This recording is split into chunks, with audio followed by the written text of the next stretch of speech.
the elevator. Something felt wrong. The usual Monday morning buzz was missing from our department floor. The East Wing corridor, where my team of 7 brilliant engineers worked, was eerily quiet. Finola? I called out, looking for our lead developer, who was always first to arrive. No answer. Our workspace, the one we'd earned after delivering 3 consecutive breakthrough projects, stood empty. Desks cleared, monitors gone. Even the potted plants we'd nurtured were missing. Only rectangular dust outlines remained where our equipment had been. I spotted Loxley from accounting walking past. "Hey, what happened to my team?" "Oh." His expression shifted to something resembling pity.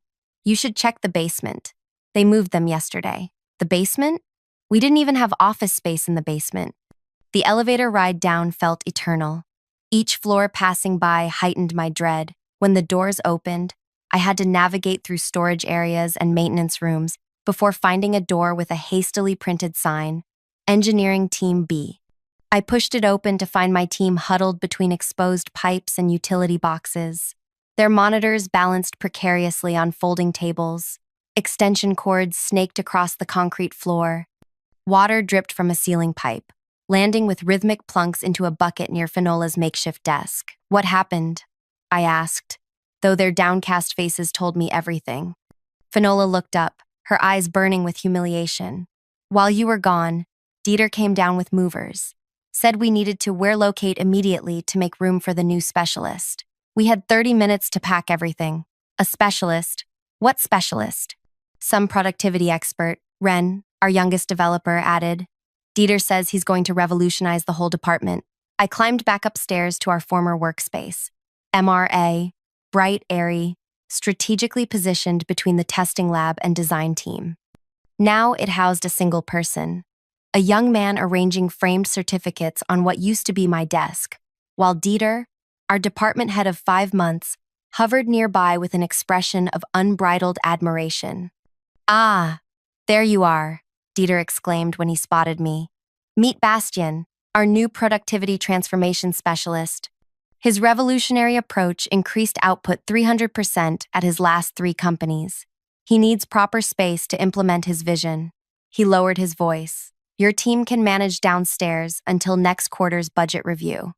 I stared at Bastian, who didn't even pause arranging his awards to acknowledge me. I nodded silently and returned to the basement where my team waited, the distant hum of industrial machinery vibrating through the walls. The Wi-Fi signal barely reached. The nearest bathroom was a single toilet behind a shower curtain. The air smelled of mildew and defeat. 32 years with this company," muttered Vega, our hardware specialist, "and this is how they treat us." I surveyed their dejected faces, people who had given everything to this company, who had pulled countless all-nighters to meet impossible deadlines, now stuffed in a basement like unwanted furniture. Then I smiled calmly. "Pack your bags," I said. "Not just for down here. Everything." They stared, confused but trusting. I held their gaze, my smile never wavering. "Trust me. Just start quietly gathering everything you might want to take with you someday, and keep this conversation between us." If you're enjoying this story so far, please tap that like button and subscribe for more workplace revenge stories that will leave you breathless. I'd love to hear in the comments if you've ever been undervalued at work. My name is Thea Moretti, and until that basement moment, I'd been the loyal, dependable leader of Engineering Team B for 8 years. Before joining the company, I'd spent 15 years coordinating refugee camp logistics during humanitarian crises across 3 continents. The company had hired me for my technical knowledge, unaware that I'd spent those years building global industry relationships while setting up supply chains in impossible conditions. I wasn't just good at solving technical problems, I excelled at solving human ones. When I transitioned to corporate life, I brought those skills with me. I could spot talent in unlikely places and build cohesion among wildly different personalities. Each member of my team had been handpicked not just for their technical brilliance, but for their ability to solve problems under extreme pressure. Finola, our lead developer, had been rejected by 3 other companies because of her unfiltered communication style before I recognized her genius with complex systems. Ren, fresh out of college but with natural talent for finding elegant solutions, had been passed over for higher-profile graduates. Vega had been ready to retire when I convinced him his hardware expertise was irreplaceable. Then there was Dax, our quietest member who spoke 5 programming languages but struggled with human ones. Kyrie, whose testing protocols had become industry standard. Indra, whose security systems were impenetrable. And Noor, who could translate technical requirements into language anyone could understand. For 8 years, we delivered consistently excellent results without fanfare. We weren't the flashiest team, but executives knew we were the ones to call when they needed something impossible done reliably. 6 months earlier, our longtime department head retired, and Dieter arrived with grand ambitions but zero understanding of our work. From day one, he'd been hunting for a game changer to impress executives, ignoring our consistent results in favor of flashy innovations. His golden hire, Bastian, had dazzled him with buzzword-filled presentations and promises of revolutionary methods. What Dieter never investigated was why someone with such transformative skills changed jobs 3 times in 2 years. For 2 weeks after the basement relocation, we worked from our exile. The conditions were abysmal. The temperature fluctuated wildly. The lighting gave everyone headaches, and twice we had to cover equipment during overhead pipe leaks. Yet my team followed my quiet instructions: archive projects, organize knowledge bases, create transition guides, while continuing their assigned tasks without complaint. "I don't understand why we're documenting everything so meticulously," Dax whispered one afternoon. "It's not like they appreciate our work anyway. Everything we do should be done with integrity." I replied, loud enough for everyone to hear. "No matter where we do it." The others exchanged glances but kept working. They trusted me, even if they didn't understand. Then came a surprising call from Yvain, the CEO, requesting I present our team's accomplishments at the upcoming board meeting. My team's spirits lifted. Finally, recognition. The morning of the presentation, I dressed in my best outfit and carefully reviewed my slides in the basement's dim light. As I climbed the stairs to the executive floor, Dieter intercepted me in the stairwell. "Change of plans," he smirked, blocking my path. "The board wants to hear about future innovations, not past performance. Bastian will present instead." But Yvain specifically requested. "I spoke with her this morning. She agrees my approach makes more sense." His smile didn't reach his eyes. "The board needs to hear about where we're going, not where we've been. You can go back to your workspace." My team deflated when I returned with the news. Our youngest member, Ren, glanced at her half-written resignation letter visible on her screen. "So this is it? We're just giving up?" "Not yet," I replied, my voice steady. "Keep packing quietly." Later that day, word spread through the company grapevine that Bastian's presentation had bombed spectacularly. Board members had asked technical questions he couldn't answer, exposing his shallow understanding of our core business. Dieter attempted damage control by promising our team would implement the concepts, despite their reluctance to embrace change. That afternoon, Dieter visited our basement, suddenly friendly. "Good news. We're considering moving you back upstairs, to the East Wing." The East Wing, slightly better than the basement, but still a clear demotion from our original space. The message was clear. We were still less valuable than the golden hire. "Thank you for recognizing our value," I said, surprising my confused team who expected outright rejection. Hope flickered again. That evening, Ren admitted she'd torn up her resignation letter. "If we're moving back upstairs, maybe things will improve." I merely nodded, saying nothing to confirm or deny her optimism. 2 days later, I invited an old colleague to tour our facility. As we walked through departments, I deliberately timed our arrival at the executive floor for when I knew Dieter would be showing Bastian around to potential clients. "Thea," Dieter called out, too loudly, too friendly. "Perfect timing. Come meet Grayscale Solutions executive team. They're interested in Bastian's productivity system." I approached with my visitor in tow. "This is my colleague, Talia." Dieter eagerly introduced Talia to Bastian, who launched into his rehearsed transformation speech. "Fascinating approach," Talia said when he finished. "You've used this successfully elsewhere?" "Absolutely. My methods boosted efficiency dramatically at my previous companies. Northwest Technologies saw a 300% productivity increase in just one quarter. Strange, she replied, her voice cool and measured. I sit on the board of Northwest Technologies. We never recorded such improvements. In fact, we noted significant project delays during your tenure there. The conference room went silent. Bastian's confident smile faltered. There must be some confusion, Dieter began, his face flushing. No confusion, I interjected. Talia's here because I accepted her job offer yesterday. I'm bringing my team to establish a new engineering division at her company. We start next Monday. The Grayscale executives shifted uncomfortably. Bastian's confident smile vanished completely. You can't take your team, Dieter sputtered. That's poaching. It's unethical. But completely legal, I finished for him. Check our contracts. No non-compete clauses. You relocated us to a basement with leaking pipes while focusing resources on unproven methods. Talia is offering us double our current salaries and proper working conditions. The board will never. The board approved it yesterday, Talia added, after reviewing your division's performance metrics against industry standards. Dieter's face cycled through shock, anger, and fear in rapid succession. The Grayscale executives began gathering their things, making excuses to leave. Wait, Dieter's voice cracked slightly. The East Wing renovation starts tomorrow. I'll match their salary offers. I looked at him with the same calm smile I'd worn since finding my team in the basement. Too late, I said. The executives from Grayscale filed out, followed by Talia, who said she'd wait for me in the lobby. When only Dieter, Bastian, and I remained in the room, Dieter turned on me. Do you have any idea what you've done? He hissed. I've secured my team's future, I replied. Something you failed to do. You've destroyed mine, he said, his voice breaking. The board was already questioning Bastian's hiring. If your entire team leaves, you chose him over us, I said simply. Actions have consequences. As I turned to leave, Dieter grabbed my arm.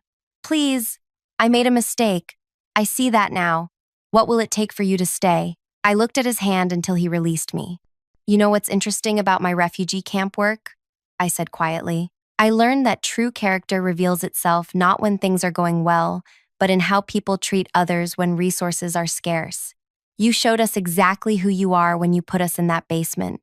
I walked out, leaving Dieter standing there with his golden hire, the sound of my footsteps echoing in the empty conference room. What I didn't tell him was that my plan had been in motion long before the basement incident, and that what he'd just witnessed was only the beginning. Back in the basement, my team waited anxiously. When I returned, their expressions ranged from hopeful to terrified. Well? Finola asked, unable to contain herself any longer. I closed the door behind me and surveyed the room, checking for any potential listening devices, a habit from my humanitarian crisis days. It's done. Talia offered us all positions, double our current salaries, proper equipment, and a real office with windows. The silence that followed was deafening. Then Ren let out a whoop that echoed off the concrete walls. Are you serious? Vega asked, his weathered face struggling between disbelief and hope. Completely, I confirmed. Contracts are being drawn up as we speak. We start next Monday. The celebration that followed was as muted as it was emotional. Hugs exchanged, tears wiped away discreetly. These weren't just colleagues. They were people who had become family through late nights, impossible deadlines, and shared successes. I knew you wouldn't leave us in this basement forever, Noor said, squeezing my hand. But how did you pull this off so quickly? I hesitated. It wasn't quick. I've been laying groundwork for months. Their faces registered confusion. Months? Indra asked. But the basement thing just happened 2 weeks ago. I sat on the edge of a folding table. The basement was just the final straw. I saw where things were heading the day Dieter arrived and started talking about fresh perspectives while ignoring our track record. So you've been planning our escape all this time? Kiri asked. Not exactly an escape, I corrected. More like an insurance policy. I started documenting everything, our contributions, Dieter's dismissals, project successes he took credit for. I reached out to old contacts, including Talia, just to reconnect. When things started deteriorating, Those connections became more important. Dax, always the most perceptive despite his social awkwardness, studied my face. There's more to this than just finding us new jobs, isn't there? The others turned to me expectantly. Let's focus on the transition for now, I said carefully. We have 1 week to wrap things up properly. No loose ends, no unfinished projects. We leave with our professional reputations intact. What about Dieter? Finola asked, a dangerous edge to her voice. Does he know we're all leaving? He does, I confirmed, and he's panicking. The board was already questioning Bastian's hiring and the resources allocated to him. Losing an entire specialized team in one stroke is going to raise serious concerns about Dieter's leadership. Good, Vega muttered.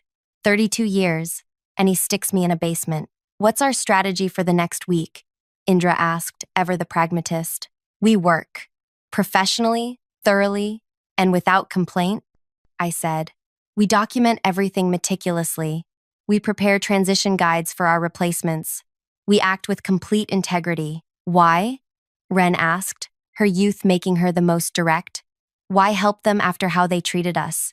Because this isn't about them, I explained. It's about us, about who we are.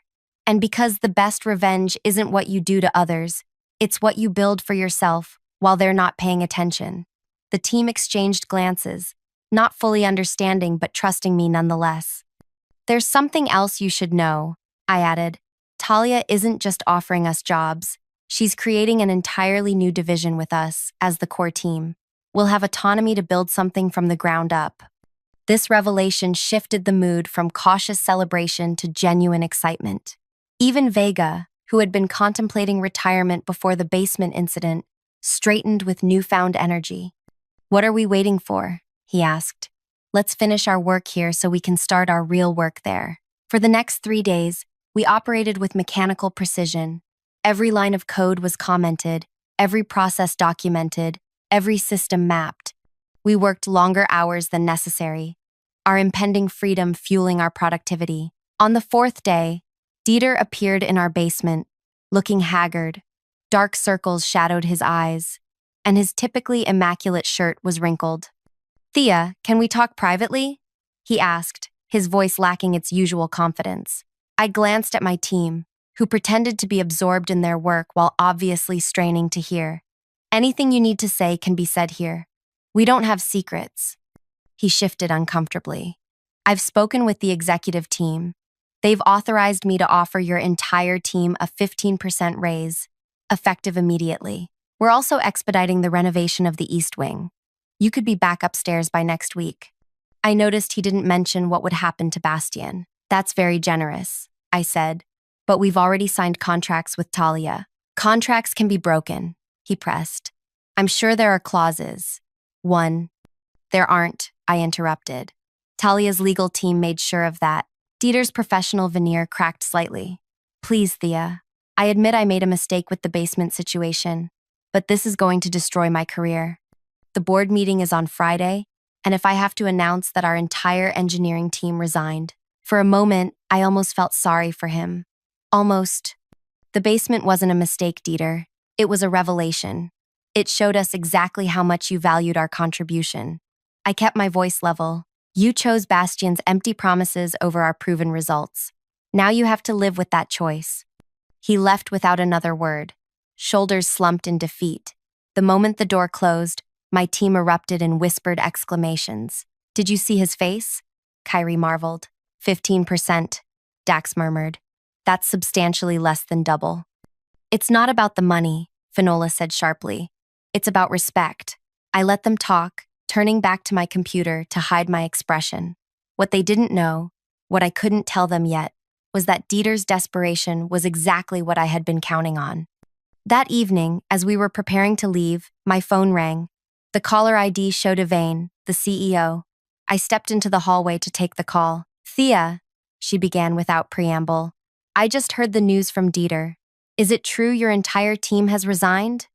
Yes, I confirmed. We've accepted positions elsewhere. A long pause. I'd like to meet with you tomorrow morning. Just you, not your team. 9 o'clock in my office. I'll be there, I agreed, then hung up. When I returned to the basement, 7 pairs of eyes locked onto me. The CEO? Finola guessed. What did she want? A meeting tomorrow morning, I replied, keeping my tone neutral. Are they going to try to stop us from leaving? Ren asked, worry creasing her forehead. They can't, I assured her. Our contracts are solid. This is probably just an exit interview. But as I said it, I knew it was much more than that. Yvain wasn't the type to conduct exit interviews personally. Whatever she wanted would complicate my carefully constructed plan, for better or worse. I slept poorly that night, rehearsing scenarios in my head. By morning, I had prepared for every possibility except the one that actually occurred. Yvain's office occupied the corner of the top floor, with glass walls offering a panoramic view of the city. She sat behind a minimalist desk, reading glasses perched on her nose as she reviewed documents. When I entered, she removed her glasses and gestured to the chair across from her. Thea, she said, her tone unreadable. I appreciate you coming. Of course, I replied, taking the seat. She studied me for a moment. I've been reviewing your team's contributions over the past 5 years. Impressive work, consistently delivered with minimal resources. Thank you. My team is exceptional. Yes, she agreed, which makes me wonder why they're all leaving simultaneously. The basement relocation seems insufficient as an explanation. I maintained eye contact. It wasn't just the basement, it was what the basement represented. Explain. When Dieter moved us downstairs to make room for Bastian, he sent a clear message about our value to the company. The basement was just the physical manifestation of how he, and by extension, the company, viewed our worth. Yvain leaned back. And you think I share this view? With respect, I said carefully, you approved Bastian's hiring and the resources allocated to him, despite no proven track record. So yes, I assumed you endorsed Dieter's approach. To my surprise, she laughed, a short, sharp sound. Dieter convinced the board, not me. I was outvoted. And now I get to say, I told you so at tomorrow's meeting. Her expression sobered. But losing your team is too high a price for being right. She slid a folder across the desk. This is what I'm prepared to offer to keep your team here. Not under Dieter, reporting directly to me. I opened the folder and scanned the document inside. The terms were exceptional, better even than Talia's offer. Autonomy, resources, recognition, and compensation that reflected our true value. For the first time since this all began, I felt my resolve waver. This was everything we deserved, everything I had wanted for my team before Dieter arrived. Why now? I asked, closing the folder. Why not 6 months ago? Politics, she said simply. The board wanted to give Dieter a chance to implement his vision. I couldn't undermine him openly, but this situation changes things. You're using our resignation to consolidate power, I observed. She didn't deny it. Mutual benefit, Thea. You get what your team deserves. I get to restructure without internal warfare. I need to discuss this with my team, I said, taking the folder. Of course. But I need an answer by end of day. The board meets tomorrow. As I stood to leave, she added, there's something else you should know. Talia and I have history. This isn't the first time she's recruited from us after disagreements. The implication hung in the air. Was I being used as a pawn in some corporate chess game between Yvain and Talia? I returned to the basement, mind racing. My team looked up expectantly. What happened? Finola asked. I held up the folder. Yvain wants us to stay. New department, reporting directly to her. Better terms than Talia's offer. The stunned silence was broken by Vega. She's trying to save face. Maybe, I acknowledged. Or maybe she's sincere. Either way, we need to discuss this. What followed was the most honest conversation we'd ever had as a team.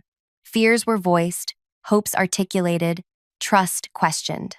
The basement's dim lighting seemed fitting for the shadows we were exploring in our professional lives. I don't trust them, Indra said firmly. They only value us now that we're leaving. But building something new here, with real support, Kiri countered. We wouldn't have to start over somewhere else. Ren looked torn. What about our word to Talia? We signed contracts. With exit clauses, I reminded her. Legally, we could accept Yvain's offer. Dax, who had been quiet throughout, finally spoke.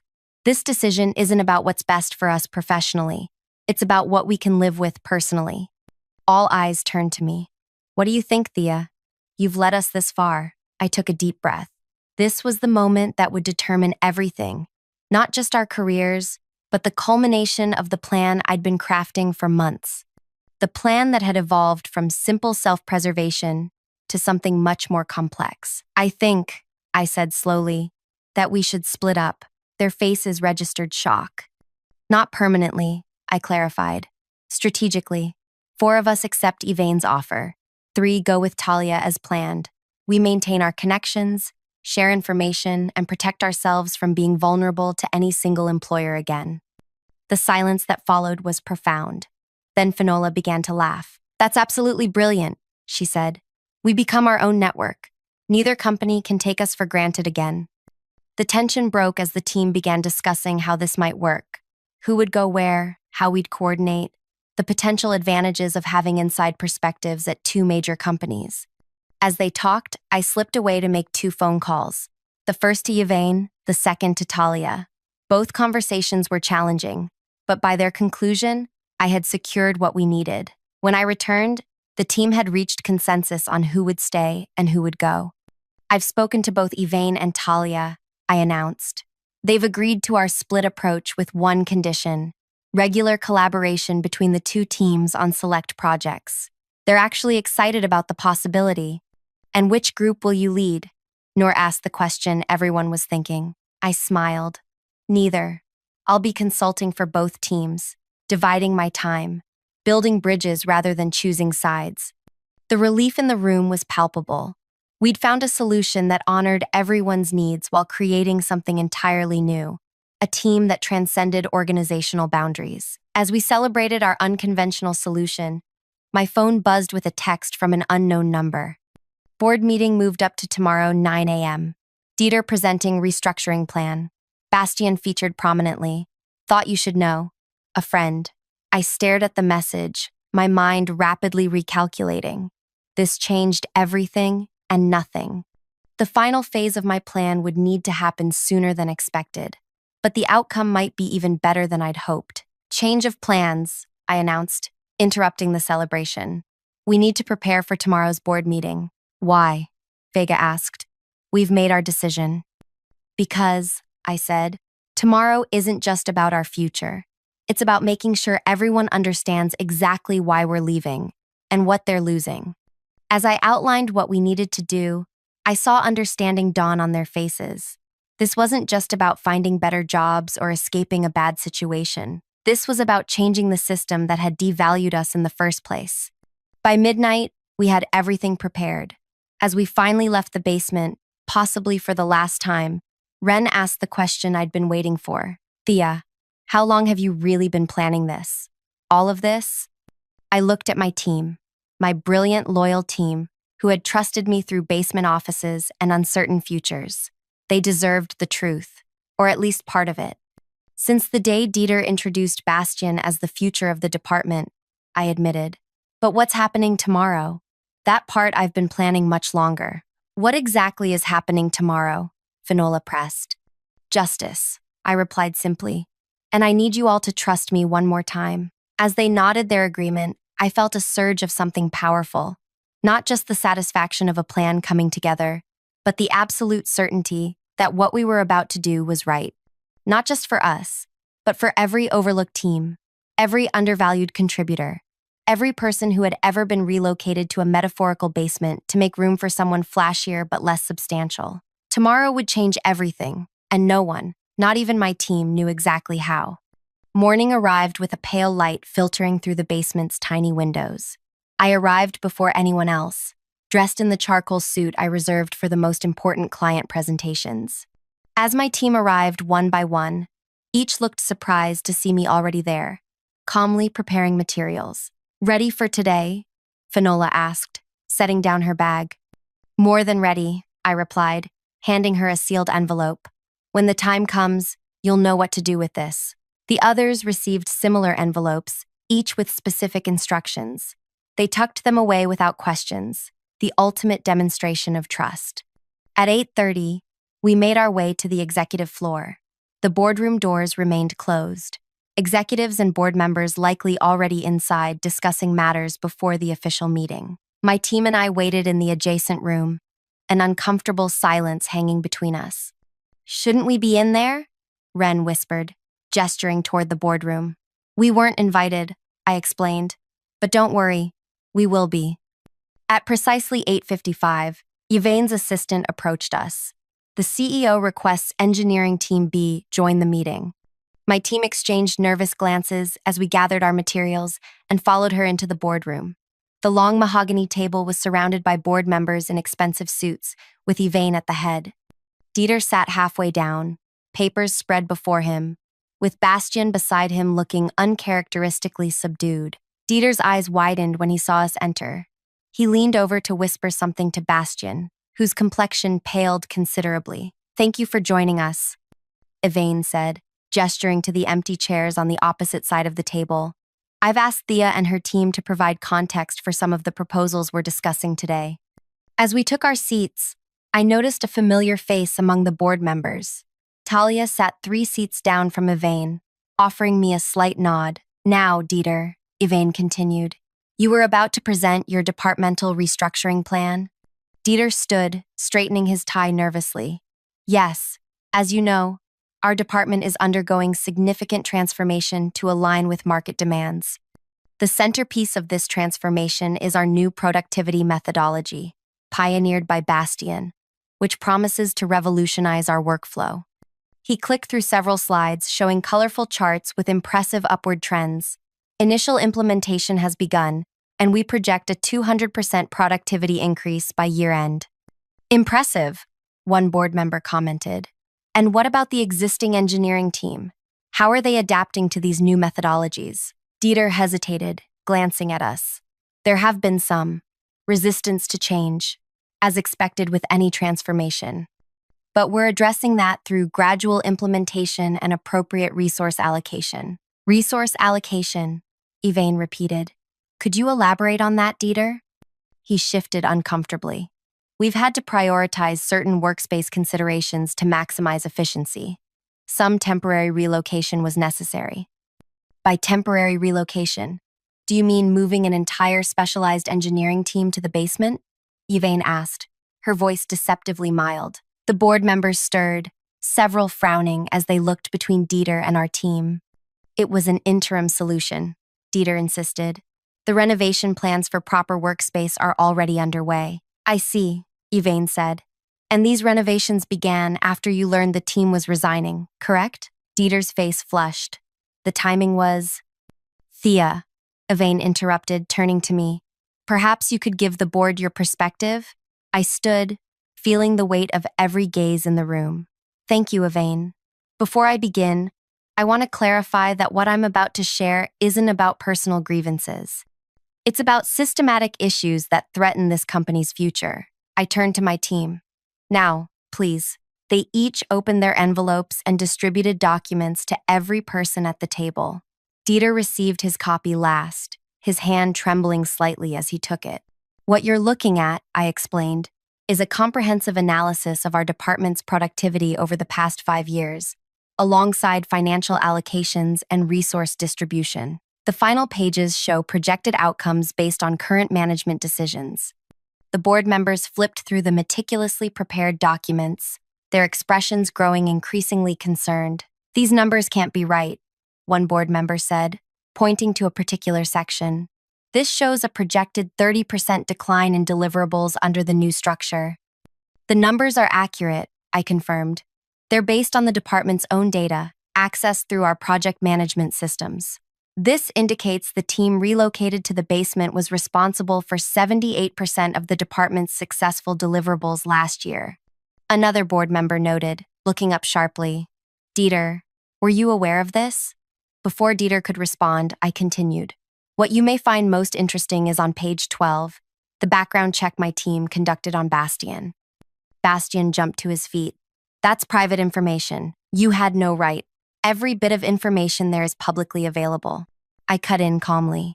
"Including court records from the wrongful termination lawsuit at your previous company, and the class action settlement from the company before that.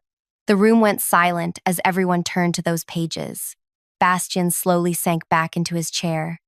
You'll note, I continued, that Bastian's revolutionary methodology has been implemented at 3 companies.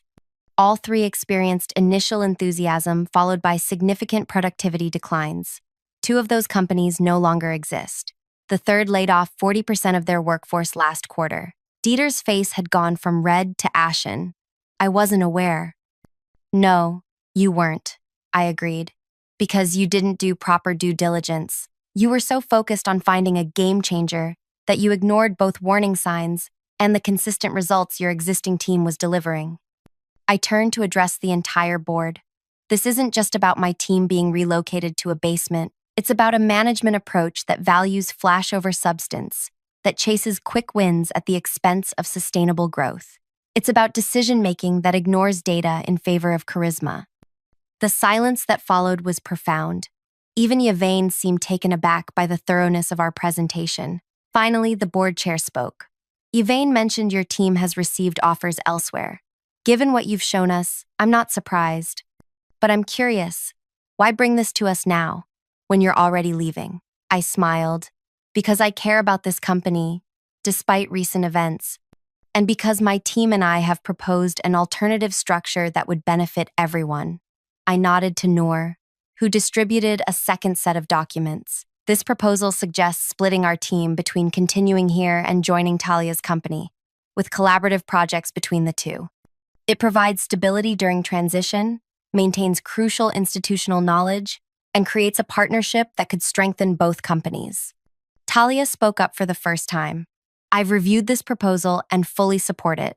This arrangement would be unprecedented in our industry, and potentially revolutionary. The board chair studied the proposal, then looked at Dieter. And where do you fit in this new structure? Before Dieter could respond, I answered. That's for the board to decide. Our proposal requires new leadership for the remaining team, someone who values substance over style. The board chair nodded slowly, then turned to Dieter. I think we need to continue this discussion privately. Thea, thank you for your candor. Would you and your team give us the room? As we gathered our things to leave, Dieter finally found his voice. This is a setup, he hissed. You've been planning this for months. I met his gaze steadily. No, Dieter. You set this up the moment you decided my team belonged in a basement. I simply made sure everyone understood the consequences of that decision. 3 hours later, my team and I sat in a local restaurant, celebrating with Talia as my phone buzzed with a message from Yvain. Dieter and Bastian are gone. Board approved your proposal. When can you start as department director? I showed the message to my team, whose cheers drew curious glances from other diners. I quickly typed my response. Monday. Half time, as agreed. Other half with Talia's team. So that was your plan all along? Finola asked, her eyes wide with realization. Not just to leave, but to completely restructure both companies and take Dieter's position? Not exactly, I admitted. The original plan was simply to secure our team's future. But when I saw how deeply flawed the system was, I realized we had an opportunity to fix it, not just for us, but for everyone who might come after us. And splitting the team between companies? Vega asked. Insurance, I explained. No single employer will ever have complete leverage over us again.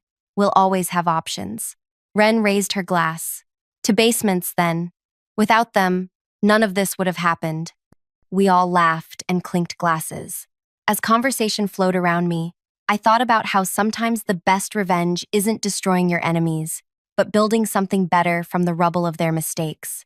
6 months later, our unprecedented arrangement had become a case study in industry publications. The collaborative model between formerly competing companies had increased innovation while reducing burnout. Both companies' stock prices had risen significantly. As for Dieter and Bastian, last I heard, Dieter was working at a much smaller company in a reduced role. Bastian had reinvented himself as a workplace culture consultant, still chasing the next opportunity to sell empty promises. And my team? No longer in any basement. We occupied bright, airy offices in both companies. Our worth finally recognized not just in words but in actions. More importantly, We'd created a new model that valued substance over style, consistency over charisma, and respect over hierarchy. The most satisfying revenge isn't what you do to those who wronged you. It's creating a world where what they did to you becomes impossible for them to do to anyone else. If you've ever been undervalued at work or pushed aside for someone with a flashier approach, drop a comment below. I'd love to hear how you handled it. And if you enjoyed this story of workplace justice, hit that like button and subscribe for more tales of people who turned professional lemons into leadership lemonade.